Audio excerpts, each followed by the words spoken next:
Shalom. Ya, shalom damai sejahtera bagi kita semua yang hari ini ada di sini. Boleh berkumpul, Tuhan berikan kepada kita kasih karunia-Nya untuk kita kembali berada di sini. Juga bagi Bapak Mama dan saudara yang pada kesempatan ini mengikuti secara online di tempat masing-masing. Ada satu keunikan di Alkitab, yaitu dari Kejadian sampai Wahyu. Kalau kita perhatikan baik-baik, dia Alkitab itu dari Kejadian sampai Wahyu seperti sebuah narasi. Narasi itu seperti apa ya? Seperti sebuah tulisan utuh dari Kejadian sampai Wahyu. Dia punya keterkaitan yang sangat erat. Apalagi kalau Bapak Mama dan Saudara sempat mempelajari, mungkin ikut Bible study, mungkin ikut pendalaman Alkitab dan seterusnya, akan menemukan hal-hal yang luar biasa dengan Alkitab ini. Buku yang sangat-sangat unik dibanding seluruh buku yang ada di dunia ini yang pernah ditulis atau mungkin pun yang akan ditulis.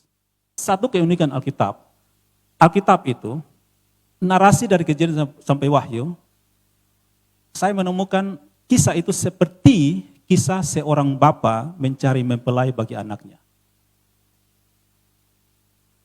Kalau kita yang pernah berumah tangga, yang sudah berumah tangga, atau bapak mama yang pernah menggumuli kapan saya anak menikah, hanya tanya dia dan bantu dia untuk menemukan pasangan hidup, kira-kira seperti itu kisah Alkitab.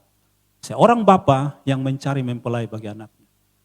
Hal yang sangat unik kisah di Alkitab itu. Nah, yaitu Bapa di sorga mencari mempelai bagi siapa? Anaknya Yesus Kristus. Dan ketika Yesus datang dia bilang apa? Aku mempelai laki-laki. Dan kamu mempelai perempuan. Gerejanya mempelai baik Kristus. Dan Bapak perhatikan baik-baik. Kejadian itu dimulai setelah Allah menjadikan segala sesuatu, dia menjadikan manusia. Dan dari satu orang manusia itu dia menciptakan, Allah menciptakan keluarga. Keluarga yang pertama di dunia adalah Adam dan Hawa. Lalu manusia jatuh dalam dosa, Allah datang mencari menemukan kembali mempelainya. Yesus Kristus diutus. Dan kita tahu Alkitab kita ditutup dengan surat Wahyu, kitab Wahyu. Dan akhir ending dari kitab Wahyu adalah cerita tentang apa? Satu keluarga. Perkawinan anak domba. Luar biasa kitab kita yang Tuhan berikan kepada kita, Alkitab itu. Ini sedikit beta mau sampaikan tentang tema ini. I, Isaac, take you, Rebecca. Aku, Ishak, mengambil engkau, Ribka, menjadi istriku. Nah, ini menekankan bahwa kepada kita semua bahwa pernikahan Kristen itu bukan LGBT. Tetapi seorang laki-laki dan seorang perempuan. Ini sangat serius di zaman sekarang. Bagi adik-adik, pemuda, youth, remaja, perhatikan ini baik-baik. Kalian sedang dibanjiri dengan begitu banyak hal-hal yang kalau tidak sadar sangat mudah menyimpang. Pernikahan Kristen itu hanya bicara soal pernikahan antara satu laki-laki dan satu perempuan. Kenapa? Karena esensi mendasar, hal mendasar dari pernikahan Kristen adalah relasi Kristus dengan jemaatnya. Itu yang membuat sebuah pernikahan Kristen bisa bertahan. Kalau tidak bisa. Nah, Kejadian 2:23 tadi dikatakan ya, Adam ketika dia terima Hawa dari perempuan itu dari Tuhan, dia katakan, inilah dia tulang dari tulangku dan daging dari dagingku. Kejadian 2:23. Ia akan dinamai perempuan yang agung, yang hebat, yang dipertuan, yang disanjung, yang dihormati, sebab ia diambil dari laki-laki. Nah, bagaimana ceritanya dengan pernikahan Ishak dan Ribka? Nah, ini kembali kepada kita punya tema tadi ya. Ada hal yang unik dalam pernikahan Ishak dan Ribka. Kita tahu Allahnya Israel itu sering disebut dengan Allah Abraham, Ishak dan Yakub. Nah, saya tidak sedang membanding-bandingkan Abraham, Ishak dan Yakub, tapi saya melihat keunikannya. Abraham itu setelah Sarah meninggal, mati, dia masih menikah lagi dengan keturah. Punya keturunan, dia sudah umur ratusan tahun tapi dia masih menikah lagi. Dia punya beberapa istri. Termasuk sebelum Ishak lahir, dia kawin dengan Hagar. Yakub poligami. punya anak. Dia punya istri sah ada 2, betul ya? Lea dan Rahel. Dia punya gundik 2, Bilha dan Silpa.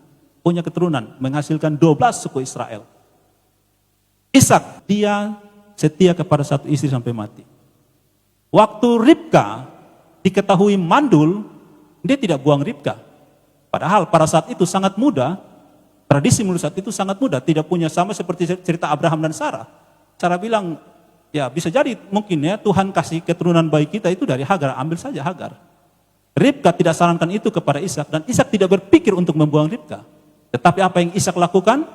Dia mendoakan Ribka. Suami itu mendoakan istrinya. Bukan persoalan yang tidak dapat anak atau tidak, tetapi dia sangat mengasihi Ribka. Dan dia setia sampai mati hanya dengan satu istri, Ribka. Keunikan dari rumah tangga Ishak dan Ribka.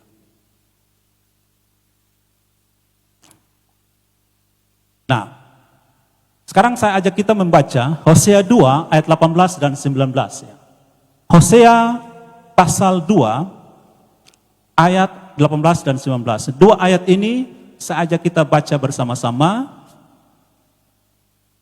Laki-laki, bapak-bapak akan membaca ayat 18. Mama-mama, perempuan, nona-nona membaca ayat 19. Ya. Hosea pasal 2 ayat 18 dan 19. Dimulai dengan laki-laki lebih dulu. 1, 2, 3. Aku akan menjadikan engkau istriku untuk selama-lamanya. Dan aku akan menjadikan engkau istriku dalam keadilan dan kebenaran, dalam kasih setia dan kasih sayang. Perempuan.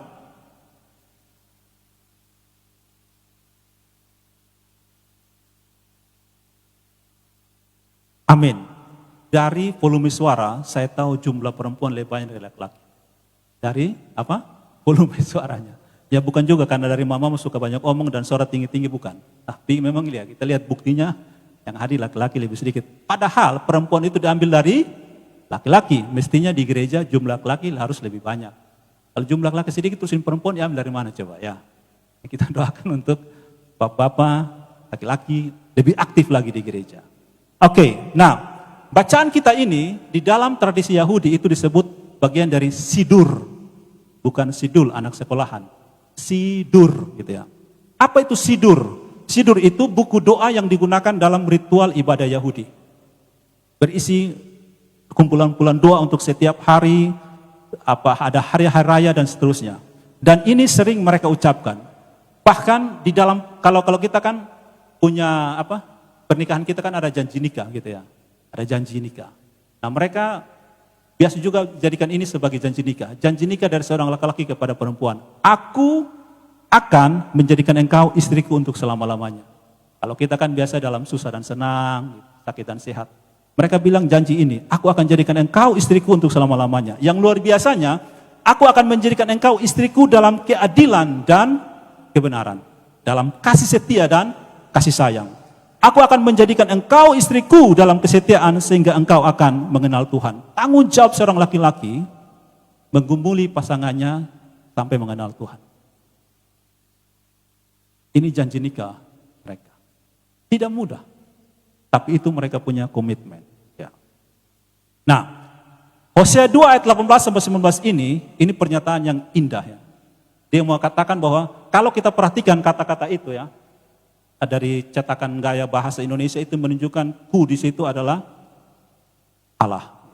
Jadi ayat ini membuktikan bahwa Allah akan menjadikan kita di dalam konteks ini sebagai istrinya, begitu, pasangannya, mempelainya yang setia. Berarti di sini mau digambarkan bahwa Allah menggumuli itu, Allah sungguh-sungguh memperjuangkan itu.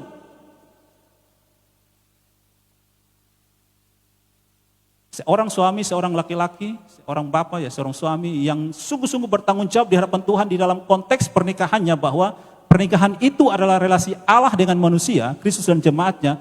Dia tidak akan menjual pernikahannya.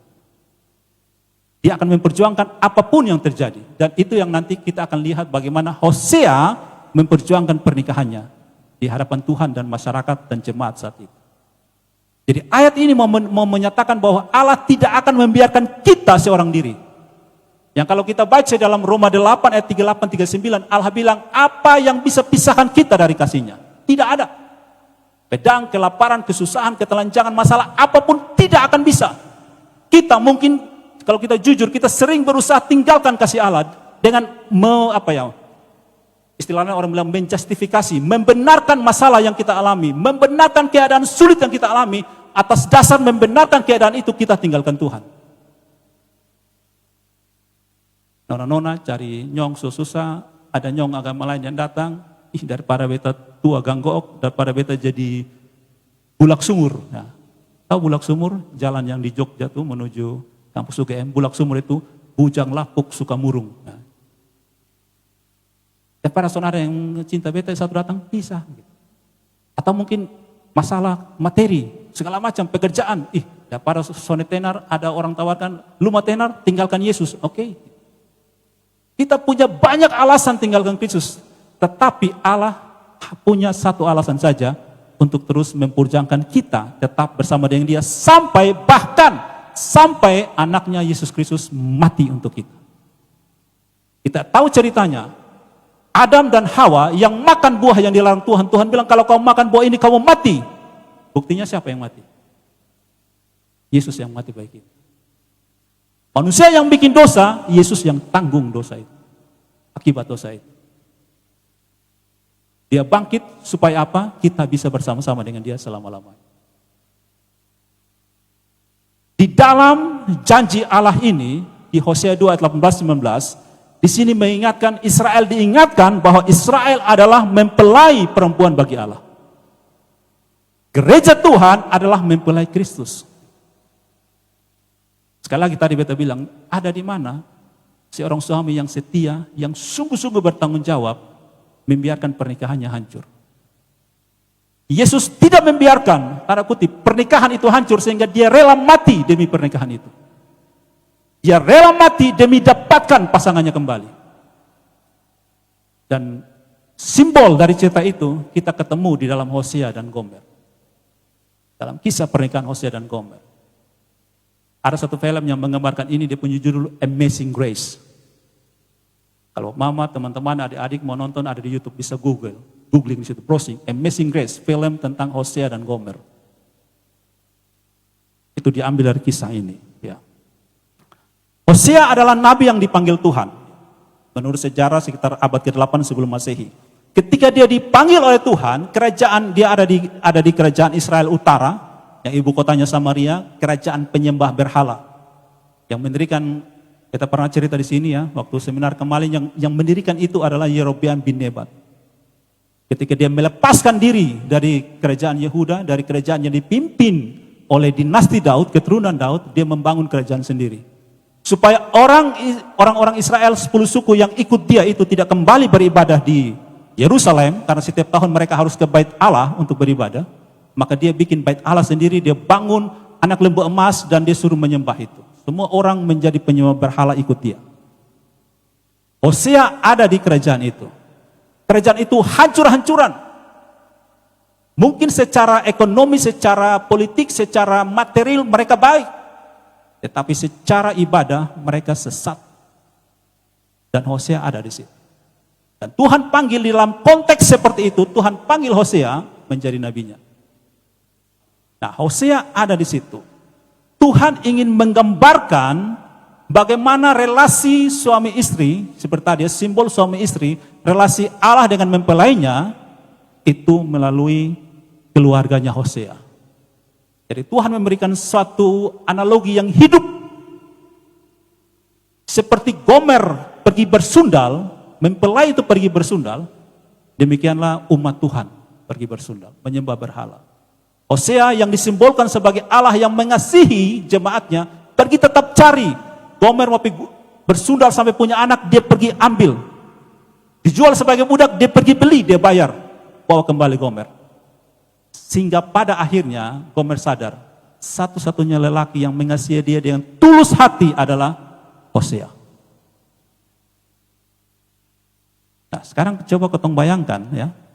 Sebelum kita sampai kepada yang lebih inti, saya mau sampaikan Ada 4 pendapat tentang cerita Hosea dan Gomer. Ya. 3 pendapat di awal itu tidak setuju. Mereka bilang begini, pernikahan Hosea dan Gomer itu tidak benar-benar terjadi, gitu ya. Tidak sungguh-sungguh terjadi. Itu hanya sebuah penglihatan, katanya begitu, gitu ya. Apa dasar pemikiran mereka? Dasar pemikirannya, tidak mungkin Allah menyuruh seorang nabi pergi menikah dengan pelacur. Saya kasih contoh begini, misalnya, contoh. Satu saat ini contoh ya, di satu gereja ada seorang pendeta atau gembala undang seorang pengkhotbah, datang khotbah di situ. Nah, setelah berkhotbah mungkin dia pulang, lalu ada yang tahu bahwa gembala atau pendeta yang khotbah di situ dia menikah dengan seorang pelacur. Kira-kira minggu depan kalau diundang jemaat masih mau dengar pesan deh.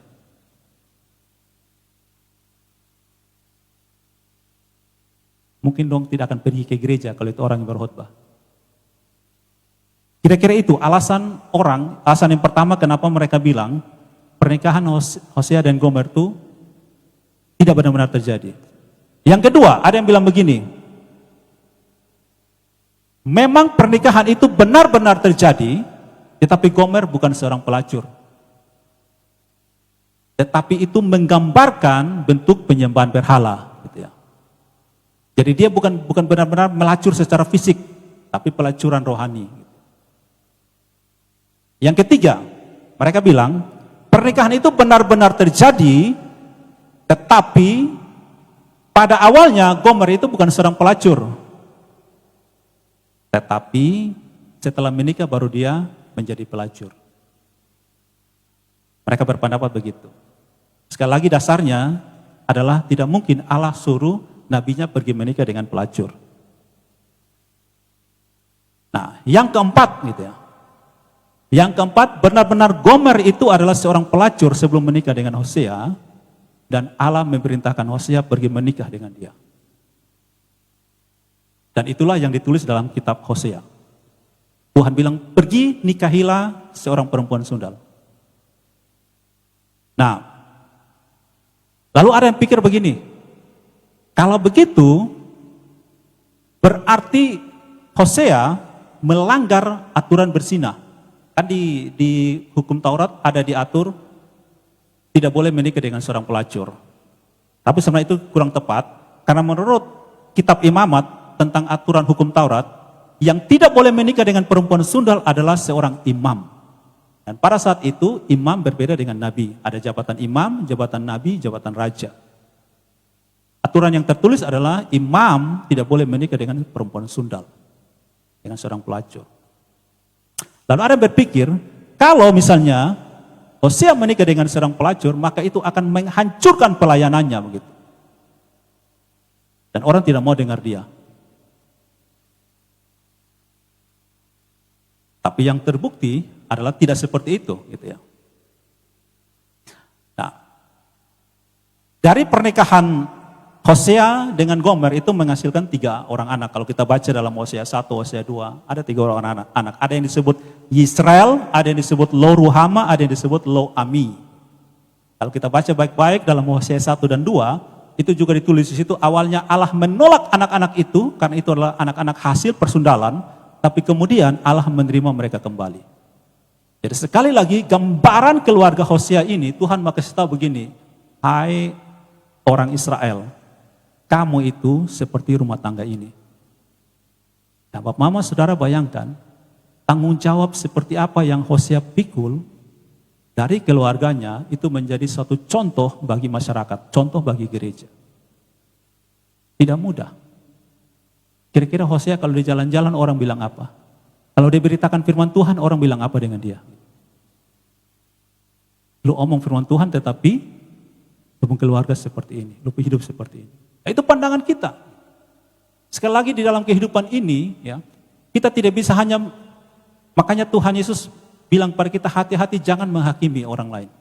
Karena kita hanya bisa menilai dari apa yang kita lihat, apa yang kita dengar, apa yang kita bisa rasakan, tapi kehidupan itu jauh melebihi dari apa yang kita lihat, kita dengar, kita rasa. Kehidupan jauh melebihi itu. Makanya Yesus peringatkan, jangan menghakimi. Dan dia kasih tahu ukuran yang kamu pakai untuk mengukur orang akan diukurkan kepadamu. Hosea, keluarganya dipakai sebagai contoh. Dan itu tidak mudah. Di dalam kitab Yesaya pernah bilang begini, aku dan keluargaku itu menjadi tanda. Nah, sekarang coba kita gumulkan, kita ingat, kita refleksikan. Bagaimana dengan keluarga kita? Apakah keluarga kita ini benar-benar menjadi simbol kehadiran Allah di dunia ini?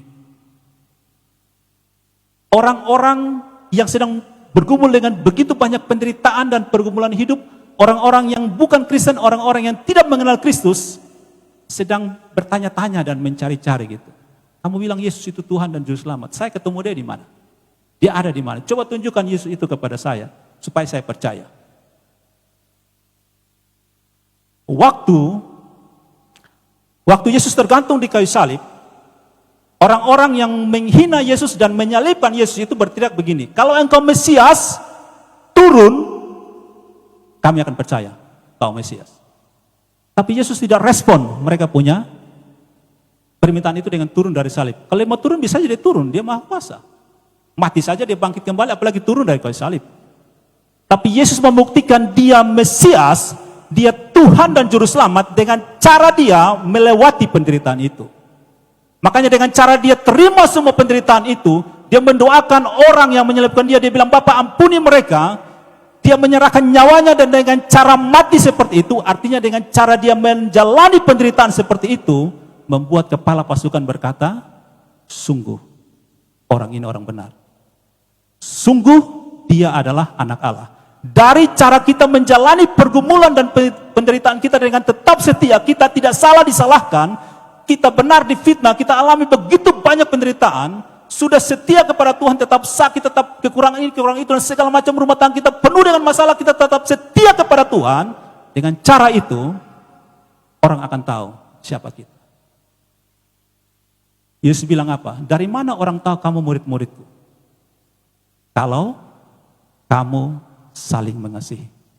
Hanya dengan cara itu. Bukan dengan cara kamu buat mujizat. Bukan dengan cara kamu menjadi kaya dan terhormat. Tetapi dengan cara kamu saling mengasihi, dari cara itu, orang tahu kamu adalah murid-murid. Dan dengan cara itu, Bapakku akan dipermuliakan. Nah sekarang beta yakin kotong semua yang ada di sini, yang mengikuti secara online, kita pasti punya masalah. Tidak ada manusia yang tidak punya masalah. Miskin punya masalah, kaya pun punya masalah. Sehat punya masalah, apalagi sakit. Punya kerja punya masalah, apalagi tidak punya kerja. Semua kita punya masalah. Tapi dari mana orang tahu bahwa Yesus ada dalam hidup kita? Dari mana orang tahu kita Kristen? Dari cara kita menjalani penderitaan. Bukan dari cara kita mengejar berkat. Dari cara kita tetap setia, walaupun kita menderita. Ada orang pernah mengutip kata-kata Mother Teresa. Kita mungkin tidak bisa melakukan hal-hal yang besar. Kita mungkin tidak bisa buat hal-hal yang besar. Tapi kita bisa melakukan hal-hal yang kecil dengan kasih yang besar. Kita mungkin tidak bisa mengatasi penderitaan kita. Kita mungkin tidak bisa meniadakan masalah kita. Tapi kita bisa tetap setia kepada Allah dengan kasih yang besar kepadanya. Nah itu yang Allah mau cari dari kita. Tetap setia kepada Dia. Allah memanggil kita bukan untuk menjadi orang sukses dan hebat. Tapi Allah memanggil kita untuk menjadi setia kepada Dia. Jadi jangan merasa rendah diri dan minder, saya tidak bisa apa-apa. Puji Tuhan tadi saya lihat Bapak WL di sini, saya sedikit kaget karena saya tahu Bapak juga bisa jadi worship leader gitu. Kita mungkin tidak bisa seperti orang lain gitu. Kita mungkin bisa buat hal kecil. Tetapi lakukanlah dengan kasih yang besar kepada Tuhan. Nah, Hosea dia taat kepada panggilan Allah. Dari tema yang disampaikan tadi, I Isaac take you Rebecca. Walaupun Ribka itu punya banyak masalah. Bayangkan Ishak itu orang kaya, bukan orang miskin. Dia terima warisan dari bapak. Tapi dia punya masalah, dia tidak punya keturunan. Siapa yang mau teruskan ini kekayaan? Dan dia mendoakan istrinya dan dia tetap setia kepada istrinya. Satu perempuan sampai mati di tengah-tengah zaman yang begitu gampangnya orang ceraikan per istrinya. Masak tidak enak, ceraikan. Terlalu cerewet, ceraikan. Banyak sekali kemudahan untuk menceraikan istri. Ishak tetap setia.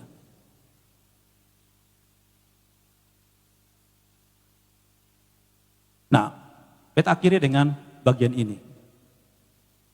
Satu kali waktu di rumah pagi-pagi kita bangun dan bersaat teduh.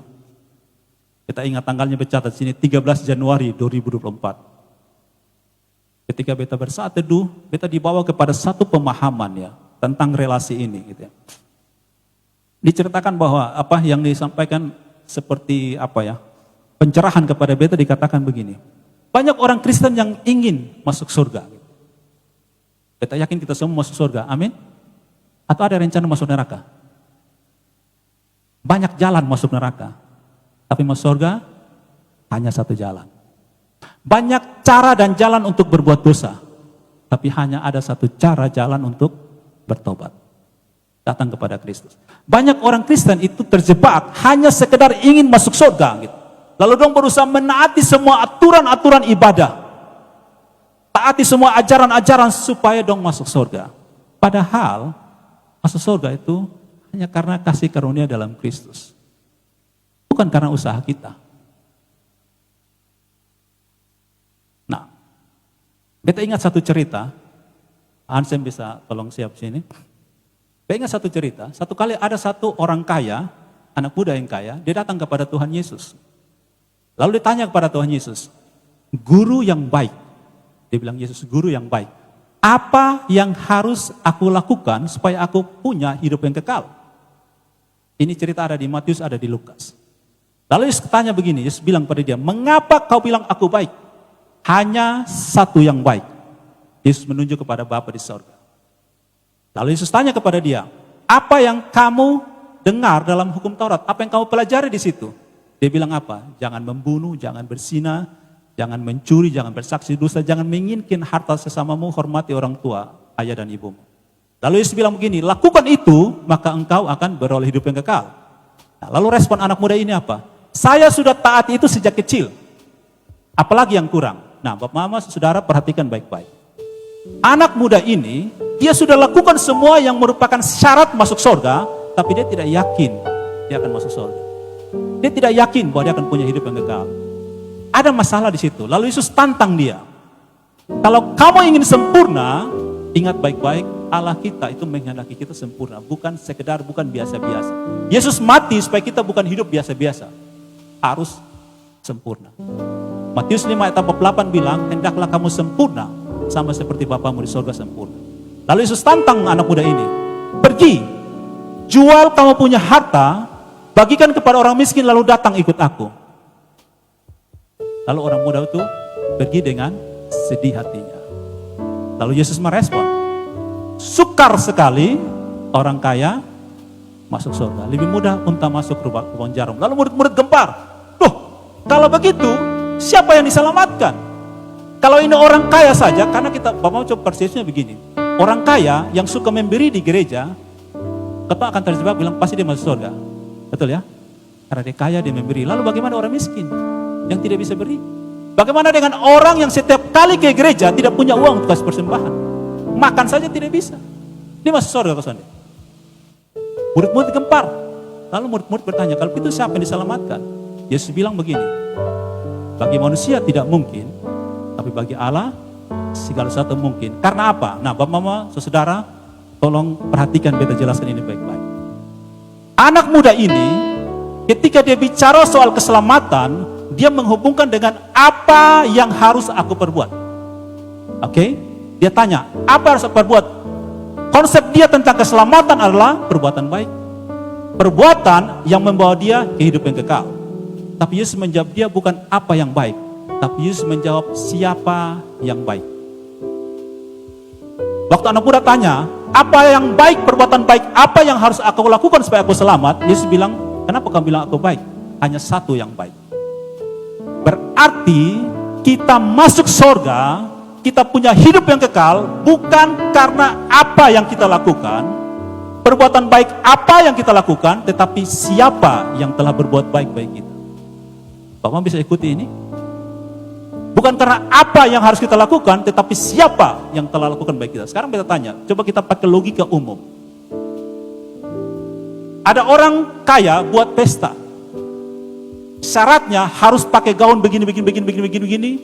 Harta kekayaan standarnya begini baru bisa masuk pestanya. Oke, bisa ikuti? Lalu ada satu anak pengemis miskin lewat dia ke rumah. Dia tidak punya apa-apa seperti syarat masuk pesta. Lalu orang kaya yang punya pesta ini keluar dan melihat dia. Lalu bilang, saudara silakan masuk ikut pesta di dalam. Pertanyaan beta, siapa yang bisa larang orang miskin ini untuk masuk? Tidak ada bisa. Kau yang punya pesta dia. Itulah cerita ketika Yesus bilang dia mau buat pesta, seorang raja buat pesta, orang-orang yang diundang berdalih tidak mau datang. Lalu raja itu bilang apa? Pergi ke simpang-simpang jalan, cari orang yang miskin, orang timpang, penyakit, bawa masuk. Di rumah harus ramai. Di pesta saya harus ramai. Ya siapa bisa tolak? Kita masuk kerajaan sorga, kita punya hidup yang kekal, bukan apa yang harus kita lakukan, tapi siapa yang telah berbuat baik untuk kita. Nah, dengan dasar percaya kepada siapa yang buat baik bagi kita, kita diterima dalam kerajaannya.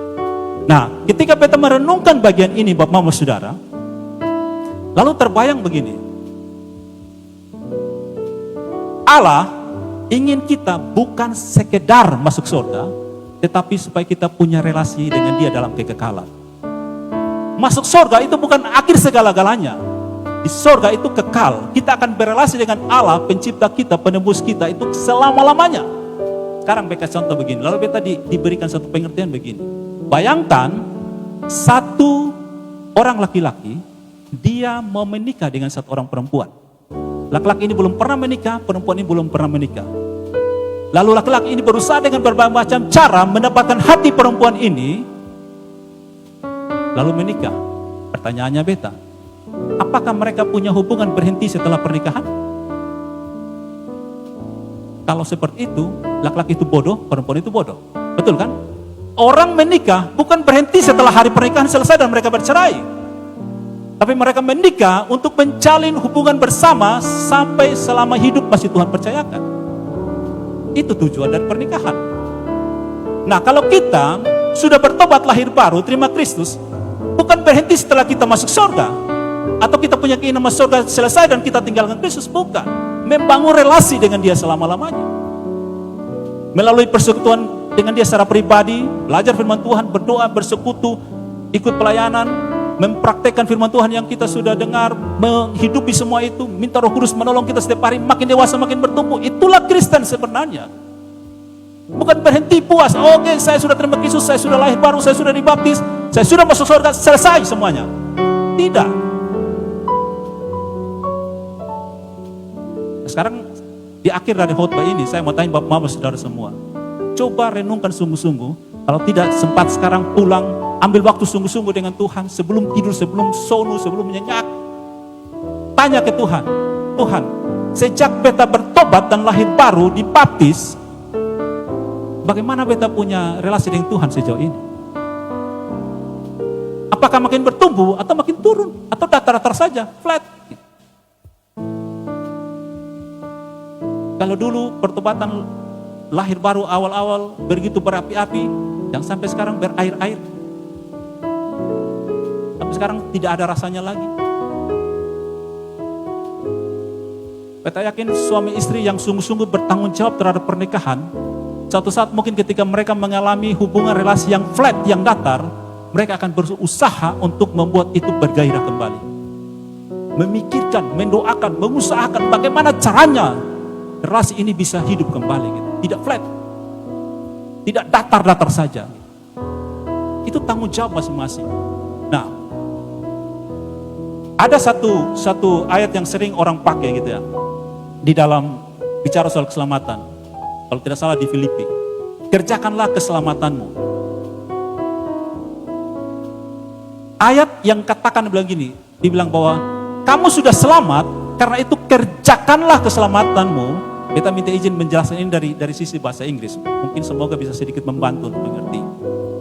kerjakanlah keselamatanmu, itu di dalam bahasa Inggris dia bilang work out, bukan work for. Kalau work for itu artinya kerja untuk selamat. Jadi kalau kamu tidak bekerja, kamu tidak berbuat baik, kamu tidak selamat. Tapi ayat itu bukan arti seperti itu. Work out artinya kerja sungguh-sungguh kepada keselamatan yang sudah kamu terima. Makanya di ayat yang berikut dia bilang begini, karena Allah lah yang mengerjakan baik kehendak maupun kemauan di dalam kamu. Jadi Allah yang mengerjakan dalam kita. Kita diselamatkan karena anugerahnya dan dia mau kita kerjakan, kita sudah selamat seperti gini. Kalau kita mau melamar kerja, kita akan ikut seleksi. Kita belajar untuk ikut tes, seleksi dan lulus. Nah sekarang kalau kita sudah lulus, apa kita tangangan di kantor? Tidak. Kamu lulus seleksi, ada begitu banyak pekerjaan yang harus kamu kerjakan. Kamu kerjakan itu bukan supaya kamu lulus seleksi lagi. Karena kasih Kristus kita diselamatkan, kita dapat hidup kekal.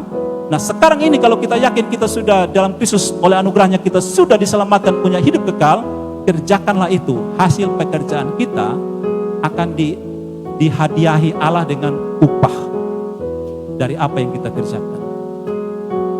Nah, itu yang Allah mau kita lakukan sekarang. Kita kalau ada cerita tentang Hosea, dia terus memperjuangkan bagaimana pernikahannya utuh di hadapan Tuhan. Dia berjuang, mengorbankan dirinya untuk itu. Nah, kalau kita sekarang, kalau kita lihat dari keluarga kita, rumah tangga kita, relasi kita, pekerjaan pelayanan kita, apa yang sudah kita kerjakan? Sekali lagi yang kita kerjakan bukan supaya kita selamat, kita sudah diselamatkan. Menurut Efesus 2 ayat 8, kamu diselamatkan hanya karena kasih karunia Allah yang kamu terima oleh iman. Itu bukan hasil usahamu, itu adalah pemberian Allah. Kita sudah terima itu.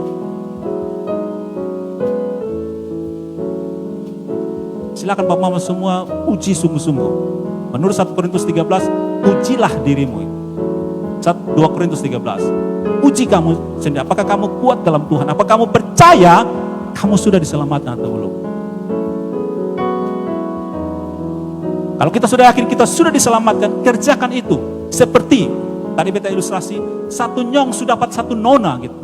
Mereka tidak akan berhenti dengan bahagia, ya oke, kau tuh pacaran, kau menikah selesai, tidak. Mereka berusaha membangun relasi itu. Masing-masing mengorbankan apa yang bisa dikorbankan demi relasi itu hidup, bertumbuh, makin saling mengenal. Dan ingat bahwa seperti cerita di dalam Hosea tadi, yang merupakan gambaran kasih Allah kepada manusia, Allah yang berkorban, dia ingat, dia tidak akan membiarkan kita seorang diri. Tapi hati-hati, kita mau bagian akhir kasih peringatan, Allah kita adalah Allah yang cemburu. Kasihnya tulus, sejati, sempurna, utuh, tetapi dia cemburu. Jangan bangkitkan kecemburuan Allah. Coba kita bayangkan kita yang sudah punya pacar, punya suami istri. Saat-saat kalau istri cemburu, suami cemburu, pacar cemburu, apa yang terjadi? Dia bisa pukul orang. Ada orang yang bunuh orang lain, disiksa orang lain karena cemburunya. Karena Allah cemburu terhadap Israel yang menolak dia menyembah berhala, dia pakai keluarganya Hosea menjadi simbol. Karena cemburunya Allah, kita dijual, kita diambil oleh iblis, Yesus mati bagi kita. Supaya kita ditebus kembali. Itu cemburunya Allah kita. Dia mengorbankan dirinya untuk dapatkan kita kembali.